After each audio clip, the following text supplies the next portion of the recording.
Okay, well, I think this is a fascinating chat. Actually, I had a lot of people when I shared this story replying and saying, "Well, that's not right." I think Benno on Twitter was one of them. I promised Benno we'd talk about it. Said that's not right. It's incorrect. 10 of the 11 players who started were here last season, so it's not a new team. My take on it personally, I'd be interested to get your boys' take on it, is that I think he means it in a twofold way. It's a new team in terms of evolving from the team that was successful, the championship promotion side.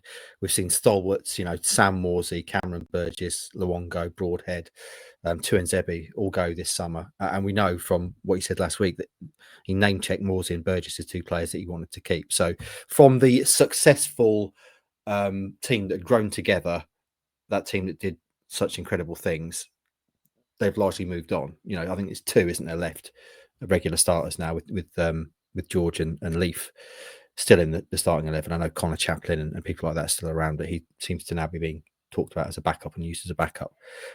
So I think that's what he means from that point of view. And I think the other thing he means is in terms of players playing together, new partnerships, and clearly a big part of Town's success was that kind of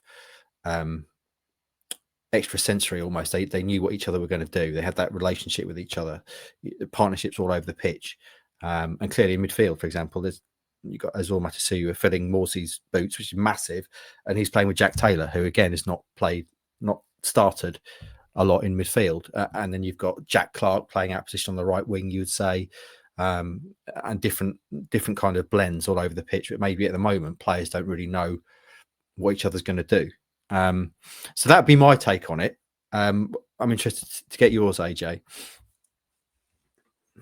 Yeah, I think that the connections one for me is a really big one. And this is a bit earlier in the press conference where I kind of spoke to Kieran about how does this change? How does it stop? And he said it has to be timed to an extent, and it's not what people want to hear, but it is. And he kind of went through the team and he listed some of the connections where you look at actually how much these players have played together, and it's minimal. The obvious one, Matasuwa and Taylor, pre-season and a bit at the start of the campaign.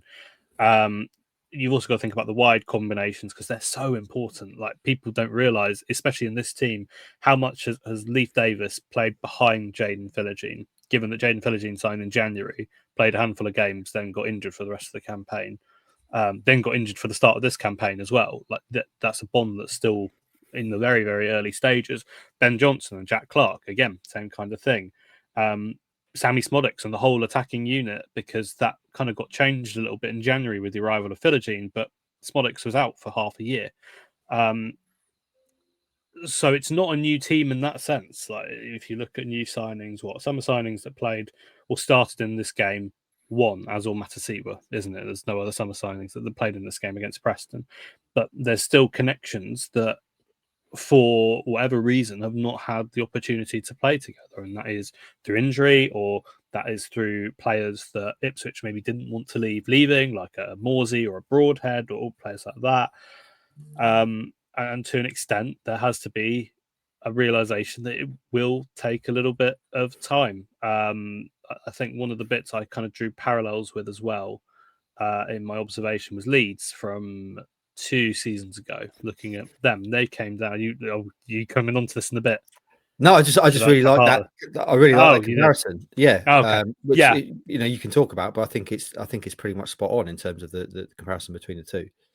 Yeah. So I mean, we all remember that kind of team that came down.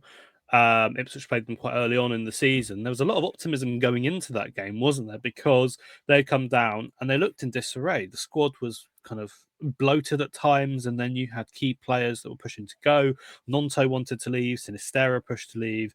There was speculation about Jorginho Ruta. Was he going to stay? Was he going to go?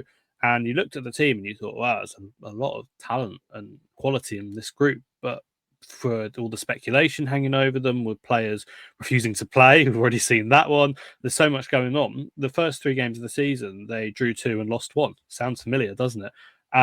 They kind of clicked after that. They went to Ipswich and scrambled a bit of a win, that 4-3 roller coaster win at Portman Road. And after that, when the transfer window shut, they were able to say, right, this is the group that we're working with. These are the players. We've got an international break. They kicked on and took 90 points and came very close to securing promotion through the playoffs. So,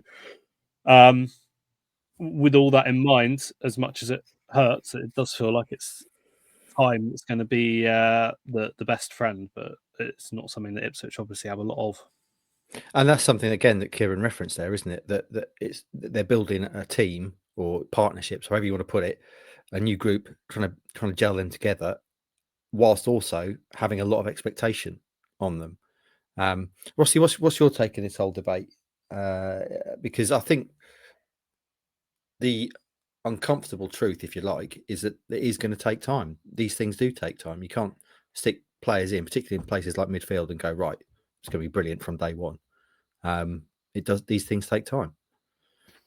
Yeah, it does take time, but what a load of rubbish. I'm joking. Because there will be people out there saying there's other teams in the league, like Birmingham. They're rebuilding their team after, unbelievable success in League One. But, yeah, it's interesting because, you look at the team and most of them did play last year in the Premier League, but a lot of them lost a lot of games.